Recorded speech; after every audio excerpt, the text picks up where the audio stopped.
Biarlah Tuhan yang memakai hidup kami, memperlengkapi kami, untuk kami boleh menjadi bejana di tangan Tuhan. Dan kami bersyukur karena malam hari ini kami boleh ada memuji-muji Tuhan.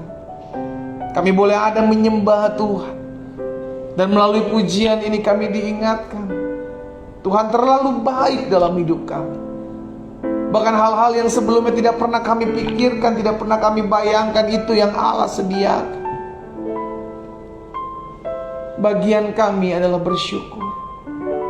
Maka kami akan melihat pembelaan Tuhan, pertolongan Tuhan nyata sempurna atas kehidupan kami.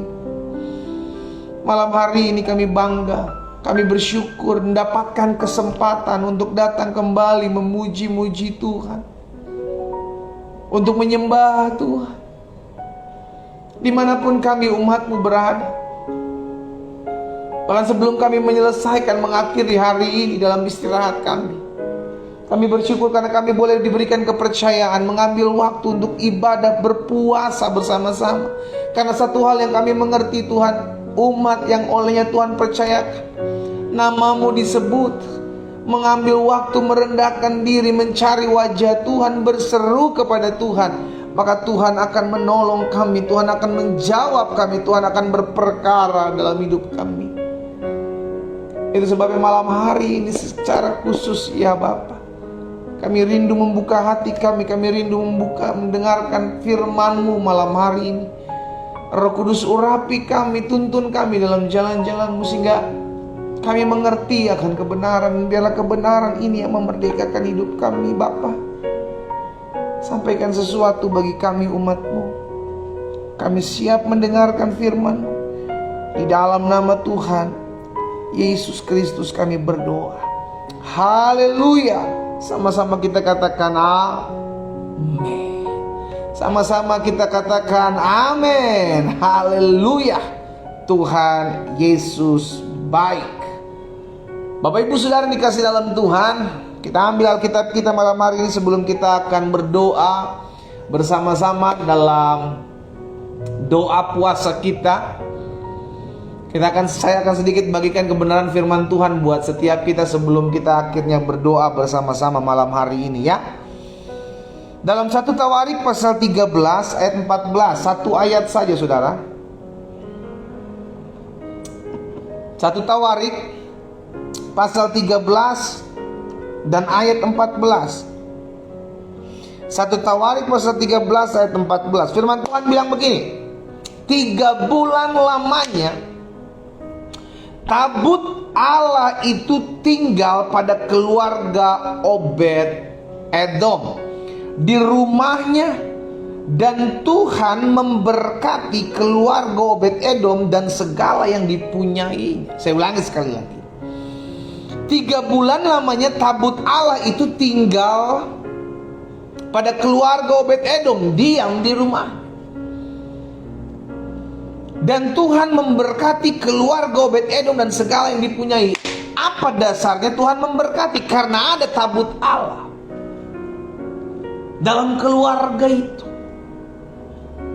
Jadi sederhananya saudara dikasih dalam Tuhan, hadirat Tuhan, lawatan Tuhan, berkat pemeliharaan, kasih setia, anugerah Tuhan itu ada tatkala ada kuasa, ada bait Allah, ada kehadiran Allah dalam kehidupan kita. Nah, ini yang perlu kita bangun. Sama-sama bilang sama saya, perlu saya bangun. Dan bait Allah itu adalah saudara dan saya. Kita adalah bait kudus Tuhan. Kita adalah tempat di mana Allah berdiam. Itu sebabnya setan dengan kelicikannya ingin menjatuhkan hidup kita dengan berkata engkau tidak layak. Sehingga akhirnya kita mulai minder, kita mulai merasa saya kayak gak layak gitu datang kepada Tuhan. Padahal kita adalah bait kudusnya. Pada saat kita menerima Yesus sebagai Tuhan dan Juru Selamat, kita dipercayakan ada Roh Allah tinggal dalam hidup kita. Saat itulah kita menjadi bait kudus Tuhan, tempat di mana Roh Allah berdiam.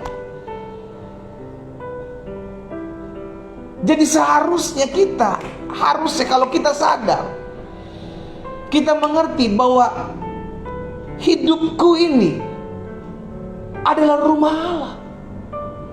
Hidupku ini adalah bait kudus Tuhan. Dan kalau pada saat itu bait Allah ada di rumah Obed-Edom, tabut Allah ada di rumah Obed-Edom,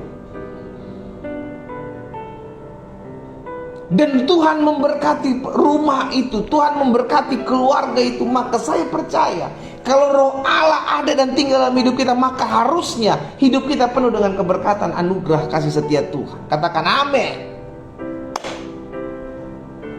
Amin, saudara. Karena rumah Obed-Edom pada saat itu ketika ada tabut Allah, maka Alkitab mencatat, maka Tuhan memberkati keluarga Obed-Edom dan segala yang dipunyai. Maka selalu saya bilang ini terlalu mudah, terlalu sangat teramat mudah untuk Tuhan memulihkan hidup saudara dan saya, untuk Tuhan memutarbalikkan keadaan, untuk Tuhan memberkati kehidupan saudara. Terlalu mudah.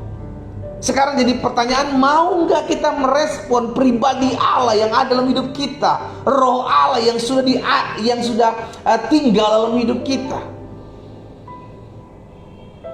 Kita harus menyadari bahwa ini loh bait Allah, ini loh kita loh yang disebut bait Allah, tempat di mana roh Allah berdiam. Saya rindu setiap kita menyadari bahwa bait Allah itu yang adalah saudara dan saya, kita dalam tempat kediaman Allah. Maka seharusnya hidup kita penuh dengan anugerah, keberkatan Allah dalam kehidupan kita. Seringkali kita meragukan akan hal ini, siapa saya? Sehingga sampai kayaknya, aduh saya gak bisa lah berdoa lah pendeta, aduh saya kayaknya gak layak lah berdoa. No, engkau adalah tempat di mana roh Allah berdiam. Karena itu kita harus memacu, kita harus memaksa hidup kita untuk bersekutu dengan Allah. Karena kita sendiri adalah baitnya. Jadi terlalu mudah untuk Tuhan memulihkan kehidupan kita. Karena Tuhan sudah ada dalam hidup kita, Tuhan hadir dalam hidup kita. Sekarang jadi pertanyaan, kita mau gak merespon panggilannya untuk datang beribadah?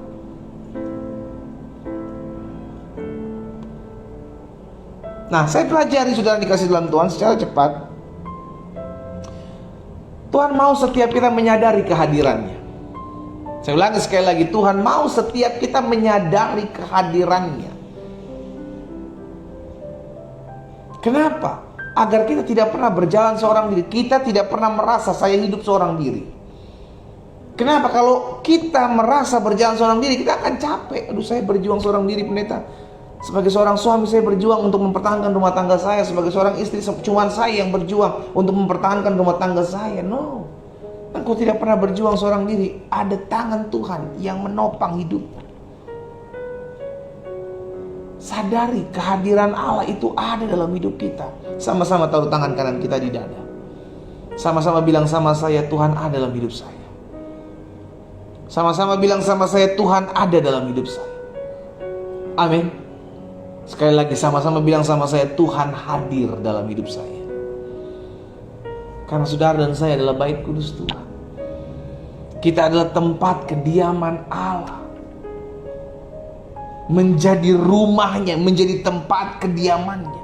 Nah, saya pelajari hadirnya Tuhan dalam kehidupan rumah tangga, hadirnya Tuhan dalam pekerjaan usaha kita, hadirnya Tuhan dalam ruang lingkup anak-anak kita, hadirnya Tuhan dalam seluruh aspek kehidupan kita. Sungguh kita akan melihat pemeliharaan yang ajaib. Itu sebabnya penting untuk menghadirkan Tuhan dalam setiap aspek kehidupan kita. Bagaimana caranya tuh kita bisa menghadirkan pribadi Tuhan? Apa kita perlu panggil pendeta? No, engkau bersekutu karena engkau adalah baitnya. Kita adalah baitnya, kita adalah tempat kediamannya. Kita cuma tutup mata, kita berdoa, kita bersyukur, Tuhan terima kasih engkau sudah ada dalam kehidupan. Engkau hadir dalam kehidupan. Kenapa? Karena ini bicara tentang persekutuan. Kekristenan bukan cuma sekedar agama. Kekristenan adalah hubungan antara umat dengan Tuhannya, anak dengan bapaknya. Jadi saya pelajari ada beberapa hal. Kapan Tuhan bisa hadir dalam hidup kita? Kenapa? Karena kehadiran Tuhan membawa damai. Kehadiran Tuhan membawa berkat. Kehadiran Tuhan membawa pemulihan. Ada perkara-perkara yang dahsyat tatkala Tuhan hadir. Jadi pertanyaan, kapan Tuhan hadir? Yang pertama, Tuhan hadir ketika kita mencarinya, ketika kita mendahulukannya dalam setiap aspek kehidupan kita.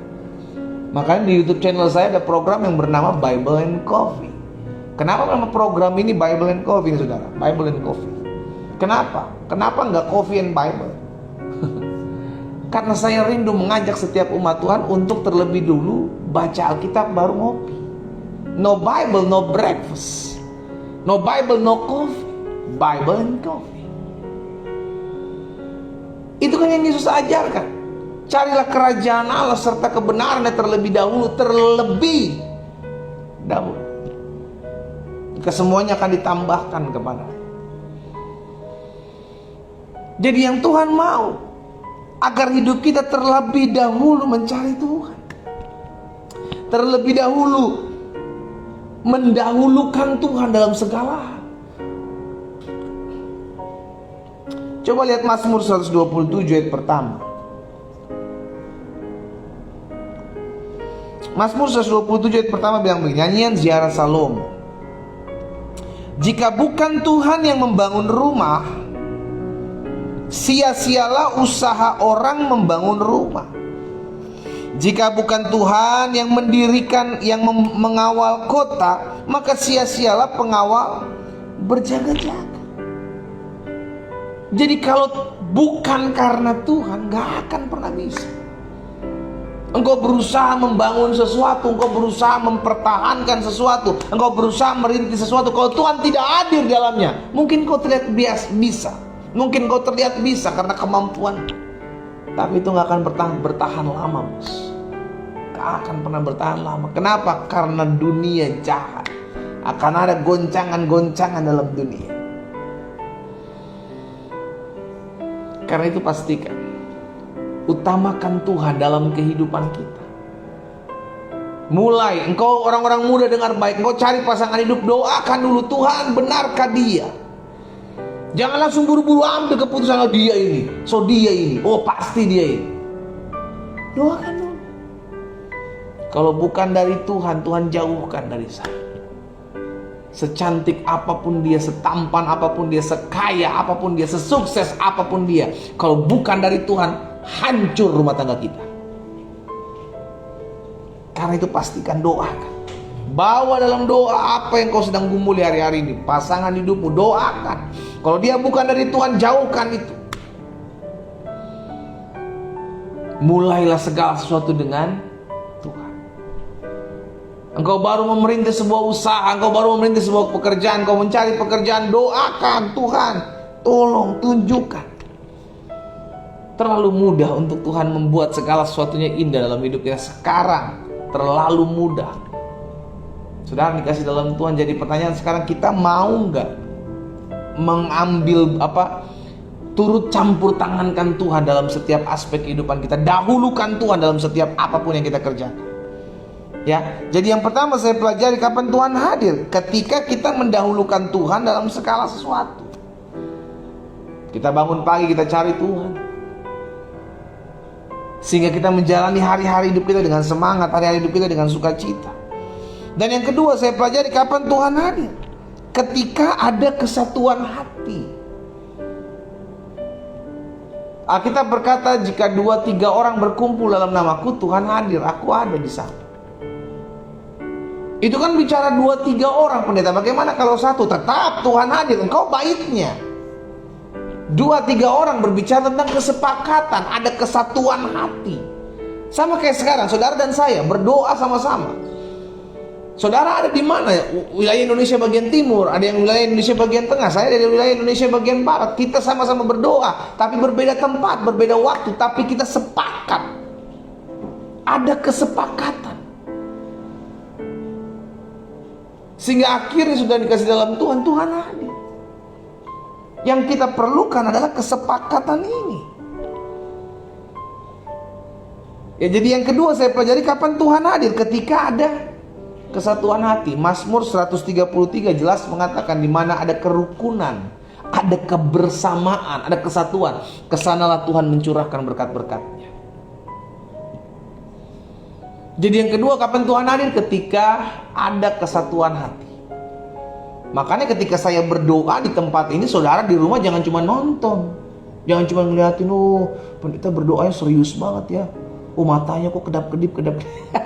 Saudara, saya berdoa, saudara di rumah juga berdoa. Aminkan buat setiap pergumulan kita terjadi terobosan demi terobosan. Jangan cuma diliatin, saudara. Ini saya bilang ada kesepakatan, ada kesatuan hati, ada kebersamaan, ada kegerakan. Ya. Jadi yang kedua saya pelajari kapan Tuhan hadir, ketika ada kesatuan hati. Lebih dahsyat lagi ketika suami dan istri sama-sama berdoa, sama-sama bersepakat. Suami, istri, anak-anak berdoa, bersepakat. Mungkin saudara bilang, tapi suami saya belum bertobat pendeta, istri saya belum bertobat, anak saya belum bertobat. Nggak, berdoa aja itu sendiri, nggak jadi masalah. Habis kata Alkitab, kalau 2-3 orang berkumpul baru Tuhan hadir. Sendiri berarti nggak hadir dong. No, bukan seperti itu konteksnya, saudara. Sendiri kita bersekutu kepada Tuhan, karena kita adalah baik kudus Tuhan. Kita berdoa berseru kepada Tuhan. Tapi 2-3 orang bicara tentang kesepakatan, ada kesepakatan, maka di sanalah ada hal-hal dahsyat terjadi. Amin. Yang ketiga, yang terakhir, kapan Tuhan hadir? Yang pertama, ketika kita mendahulukan Tuhan dalam segala sesuatu. Apapun yang kita kerjakan, dahulukan Tuhan. Biarkan Tuhan yang memimpin, jangan kita yang memimpin Tuhan.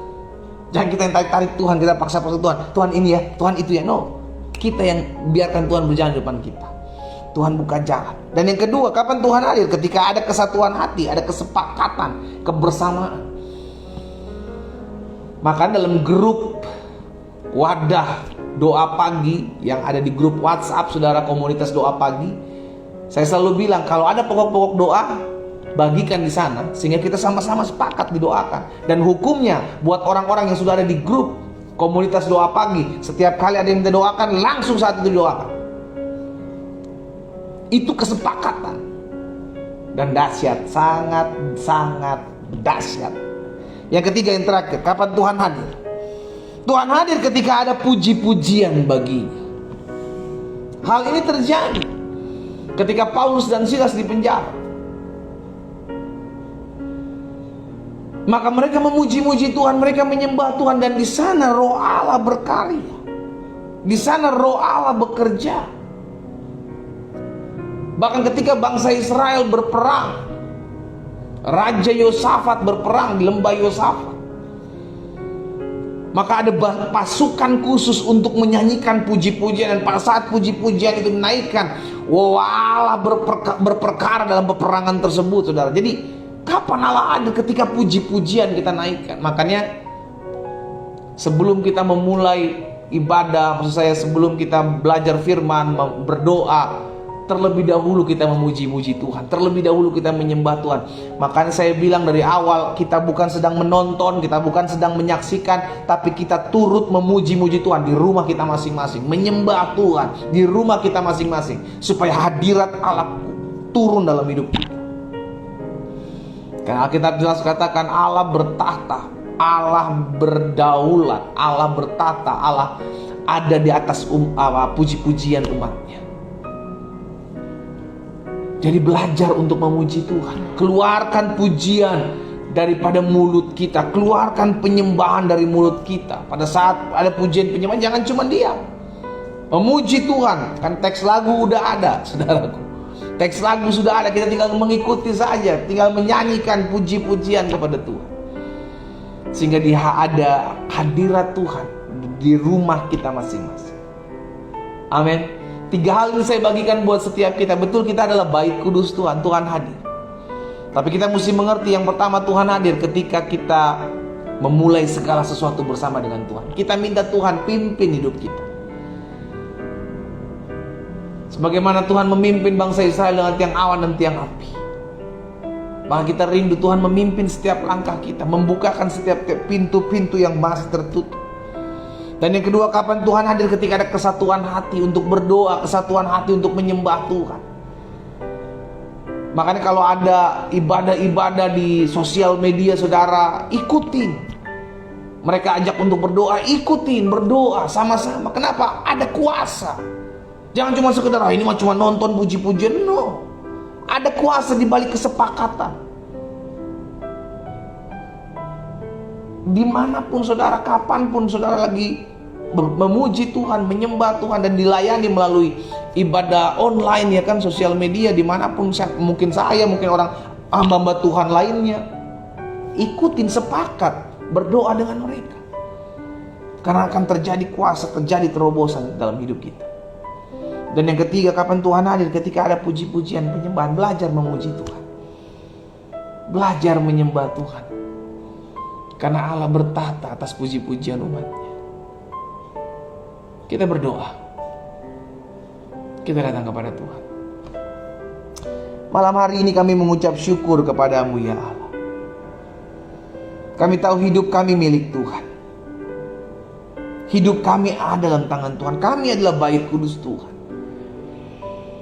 Secara khusus hari ini kami belajar untuk menikmati hadirat Tuhan. Karena kami tahu Tuhan hadir ketika kami ada bersekutu dengan Tuhan. Kami memulai segala sesuatu dengan Tuhan. Ketika kami memuji, menyembah Tuhan. Bahkan ketika kami bersyafaat, ketika kami bersatu hati, bersepakat, kami percaya Tuhan hadir. Bahkan hari ini Engkau akan melawat setiap kami ya Tuhan. Itu sebabnya ketika kami memuji-muji Tuhan, menyembah Tuhan di rumah kami masing-masing, kami benar-benar memuji Engkau. Sebab Engkau hadir, Engkau Allah bertahta atas puji-pujian umat. Bahkan ketika kami hari ini kami berdoa bersama-sama, malam hari ini kami bersekutu bersama-sama, bersyafaat, mendoakan pokok doa kami, maka kami ada kesepakatan, maka kami percaya kami akan terima kuasa Tuhan sebab Tuhan hadir. Apa yang Tuhan taruh dalam hati hamba sudah hamba sampaikan. Hamba berdoa buat umat-Mu ya Tuhan, di dalam nama Yesus, biar setiap kami mengalami terobosan, setiap kami mengalami lawatan kuasa Tuhan. Bahkan kalau sebentar kami juga akan berdoa buat pokok-pokok doa kami yang sudah kami tuliskan di formulir doa yang hari ini akan kami naikkan. Kami percaya lawatan Allah, kuasa Allah akan membuat sesuatu dalam kehidupan kami. Karena itu umat Tuhan, mari angkat doamu, angkat pokok-pokok doamu malam hari ini di altar kudus Tuhan. Mari kita angkat. Bapa, malam hari ini kami mengangkat bersama-sama, kami bersepakat bersama-sama mengangkat formulir doa kami, di mana di dalam formulir doa ini sudah ada pokok-pokok doa yang kami doakan kepada Tuhan. Tuhan, kami bersyukur ada begitu banyak kesaksian anak-anak Tuhan yang sudah mencoretkan apa yang sudah Tuhan jawab melalui pokok-pokok doa mereka. Itu sebabnya sampai hari ini kami percaya mujizat Allah masih terjadi. Sampai hari ini kami melihat terobosan demi terobosan pasti akan digenapi. Karena itu kami mengangkat setiap formulir doa yang di dalamnya sudah ada pokok-pokok doa yang kami tuliskan. Kami bersekutu, kami bersyafaat, kami bersepakat malam hari ini berdoa buat setiap pokok-pokok doa kami yang kami angkat di altar kudus Tuhan. Demi nama Yesus dari Nazaret, kami ucapkan berkat di dalam nama Yesus. Dijawab setiap pergumulan doa kami kepada Tuhan. Karena kami tahu sampai hari ini Tuhan kami memakai setiap kami lebih lagi dahsyat, menjawab setiap doa-doa kami jauh lebih dari apa yang kami bayangkan dan pikirkan. Di dalam nama Tuhan Yesus, yang sakit dijamah dan disembuhkan Tuhan, yang berbeban berat diberikan kelegaan, yang susah dihiburkan, yang butuh pertolongan terbuka pintu pertolongan, jalan keluar bagi mereka. Bahkan hari ini, malam ini kami melihat sungguh kami sudah menerima apa yang kami doakan di dalam nama Yesus. Haleluya. Turunkan pokok doa Bapa, kami bersyukur. Setiap kami yang mengambil waktu untuk beribadah puasa di sepanjang hari ini, Tuhan lihat jerih lelah kami.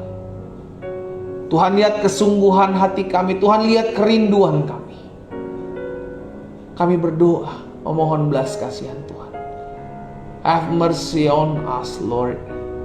Anugerah Tuhan, pertolongan-Mu ya Allah, ada atas hidup kami.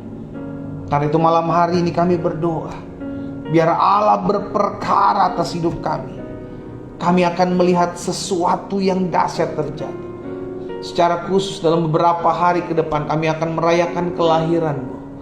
Biarlah Natal bukan hanya sekedar pesta sorak-sorai, bukan hanya sekedar perayaan yang hanya kami lalui setiap tahun di setiap tanggal 25. Tapi Natal merupakan titik balik perubahan hidup kami, yang membuat kami semakin hari semakin mengalami perjumpaan dengan Tuhan, hingga hidup kami dipulihkan, hidup kami dilawat Tuhan. Bapa, terima kasih. Malam hari ini kembali kami datang kepadamu, bersyukur buat setiap anugerah, buat setiap kasih setia Tuhan. Pada akhirnya, kalau kami akan kembali berpisah dari tempat ini, kami akan kembali beristirahat. Tuhan memberkati rekan-rekan hamba yang malam hari ini bergabung dalam ibadah doa pagi, doa malam, maupun mereka yang sudah mengambil bagian dalam berpuasa. Di dalam nama Yesus, Allah berperkara atas hidup mereka. Tuhan lihat kesetiaan mereka dalam mencari-Mu. Tuhan lihat kesungguhan mereka dalam beribadah kepada-Mu. Sekalipun malam hari ini kami beribadah secara online, tapi kami percaya ada kesatuan hati, ada kesepakatan, maka kami akan lihat terobosan yang dahsyat dalam hidup kami. Karena itu umat yang dikasihi dalam Tuhan, ingatlah, Engkau adalah bait kudus Tuhan.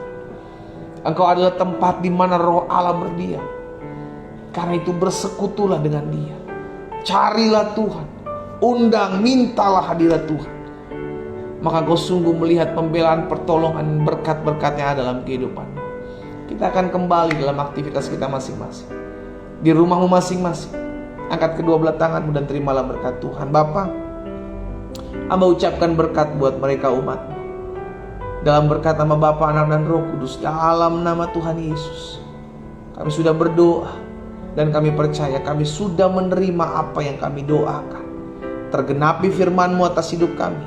Apapun juga yang kamu doakan dan kamu minta, percayalah bahwa kamu telah menerimanya. Maka hal itu akan diberikannya kepadamu. Di dalam nama Tuhan Yesus kami berdoa. Sama-sama kita katakan amin. Amin. Amin. Saudara dikasih dalam Tuhan, seperti biasa jangan buang formulir doamu.